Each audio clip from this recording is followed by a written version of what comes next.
Selamat datang di video ini. Uni Eropa, seperti yang kita kenal sekarang, muncul dari serangkaian perjanjian dan negosiasi yang dimaksudkan untuk mendorong kerjasama ekonomi dan politik di seluruh Eropa, khususnya setelah Perang Dunia Kedua. Ide dasarnya adalah untuk menciptakan pasar yang terintegrasi dan pada akhirnya berkembang menjadi serikat pekerja yang mencakup berbagai sektor dan bidang kebijakan, termasuk ekonomi, sosial, dan kebijakan luar negeri. Perjanjian Paris pada tahun 1951 yang membentuk komunitas batu bara dan baja Eropa menandai langkah pertama menuju integrasi. Diikuti oleh Perjanjian Roma pada tahun 1957 yang menciptakan Komunitas Ekonomi Eropa dan memperkenalkan Euro. Meskipun tujuan integrasinya ambisius, Uni Eropa telah menghadapi banyak kritik dan tantangan selama beberapa dekade. Salah satu kritik utama adalah anggapan adanya defisit dalam sistem demokrasi, di mana pengambilan keputusan seringkali terasa tidak jelas bagi warga negara. Masalah ini disorot selama periode reformasi perjanjian yang signifikan, di mana referendum publik kadang-kadang menolak usulan perubahan yang mengindikasikan adanya keterputusan antara kebijakan Uni Eropa dan preferensi ekonomi masyarakat. Uni Eropa juga mendapat kritik atas cara mereka menangani krisis ekonomi, seperti krisis keuangan tahun 2008 dan krisis utang zona euro yang terjadi setelahnya. Peristiwa ini mengungkap kelemahan dalam arsitektur ekonomi Uni Eropa, khususnya kurangnya integrasi fiskal untuk melengkapi kebijakan-kebijakan Uni Eropa. Krisis moneter ini menyebabkan tingginya angka pengangguran dan lambatnya pertumbuhan, yang pada gilirannya memicu skeptisisme euro dan kritik terhadap kemampuan UE dalam mengelola tantangan ekonomi secara efektif. Lebih lanjut, proses perluasan dan integrasi Uni Eropa sering digambarkan sebagai kekacauan yang ditandai dengan pengambilan keputusan ad hoc dan manajemen krisis dibandingkan perencanaan strategis jangka panjang. Pendekatan ini kadang-kadang menghasilkan kebijakan yang tidak efisien dan respons yang lamban terhadap situasi yang berkembang pesat, yang selanjutnya berkontribusi terhadap skeptisisme dan kritik publik terhadap efektivitas Uni Eropa. Kini, 9 negara secara resmi diakui sebagai calon anggota Uni Eropa.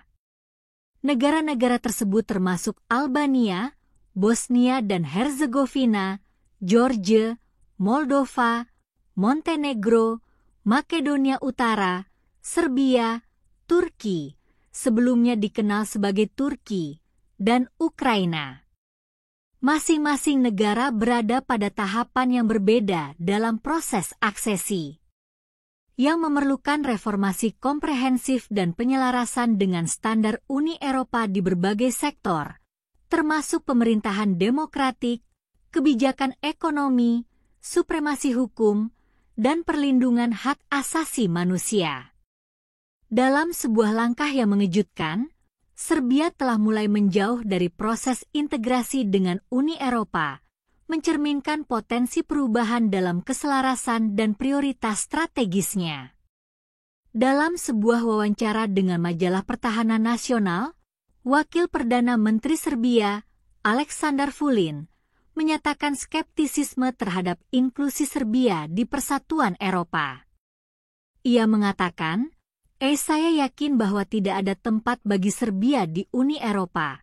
Setidaknya mereka belum melakukan banyak upaya untuk menerima kami sebagai anggota penuh. Vulin juga menyoroti potensi kerjasama dengan BRICS, Aliansi Ekonomi Brasil, Rusia, India, Cina, dan Afrika Selatan sebagai alternatif yang lebih disukai. Ia menekankan bahwa BRICS tidak memaksakan kondisi politik, mengingat keanggotaan BRICS tidak mengharuskan perubahan undang-undang di luar Serbia. Vulin juga menekankan sumber daya besar dan potensi ekonomi dalam BRICS dengan menyatakan, mereka tidak meminta apapun dari kami. Dan mungkin kami dapat bekerja sama secara ekonomi dengan organisasi yang memiliki 51% gas dunia, 47% minyak dunia, dan telah melampaui G7 dalam hal PDB. Ia juga menggarisbawahi komitmen Serbia terhadap netralitas strategis dan militernya, menegaskan kesiapan Serbia untuk mempertahankan posisi tersebut. Sebelum melanjutkan lebih jauh, beritahu kami apakah Anda menyukai videonya. Jika ya, silakan klik suka dan bagikan, dan mari kita lanjutkan. Serbia bekerja sama dengan semua organisasi di mana negara-negara sahabat yang menghormati netralitas militernya memainkan peran kunci. Sikap ini mendukung keputusan Serbia untuk tidak menjatuhkan sanksi terhadap Rusia, yang mencerminkan strategi geopolitik dan kepentingan ekonomi mereka yang lebih luas. Tiongkok, misalnya, melihat keanggotaan Serbia dalam BRICS sebagai ekspansi strategis ke Eropa, sejalan dengan ambisinya untuk meningkatkan pengaruh di wilayah tersebut.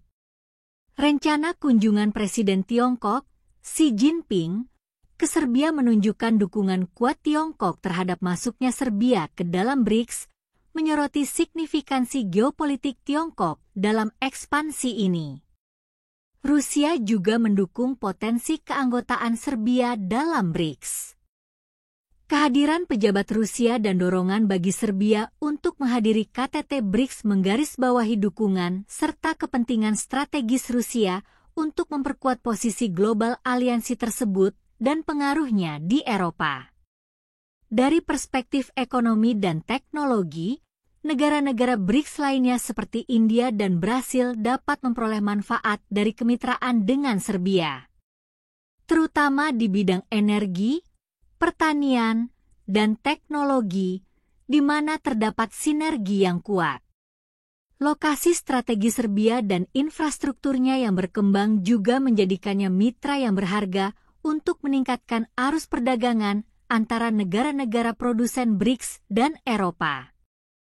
Perjalanan Serbia menuju keanggotaan Uni Eropa telah berlangsung lama dan rumit, dimulai secara resmi pada Desember 2009 ketika Serbia mengajukan permohonan keanggotaan Uni Eropa. Proses ini ditandai dengan serangkaian langkah signifikan dalam negosiasi yang bertujuan untuk menyelaraskan kebijakan dan institusi Serbia dengan standar Uni Eropa. Stabilisasi dan perjanjian asosiasi antara Uni Eropa dan Serbia, yang mulai berlaku pada September 2013, merupakan tonggak penting yang semakin mengikat undang-undang dan peraturan Serbia dengan Uni Eropa. Pada Maret 2012, Serbia diberi status kandidat resmi untuk Uni Eropa, yang memungkinkan keterlibatan lebih lanjut dalam proses aksesi. Negosiasi difokuskan pada berbagai bab hukum Uni Eropa, dengan penekanan khusus pada hak-hak dasar, supremasi hukum, reformasi administrasi publik, dan reformasi ekonomi. Serbia menghadapi tantangan besar, termasuk perlunya perbaikan dalam sistem peradilan, langkah-langkah anti korupsi, kebebasan media, dan tata kelola secara keseluruhan. Selain itu, keselarasan kebijakan luar negeri Serbia dengan Uni Eropa, terutama mengenai sanksi terhadap Rusia, telah menjadi isu kontroversial yang diharapkan Uni Eropa agar diselaraskan oleh negara-negara calon anggota. Hubungan sejarah dan politik Serbia dengan Rusia menjadikan hal ini sangat menantang dan dianggap sebagai hambatan yang signifikan dalam proses aksesi Serbia ke Uni Eropa.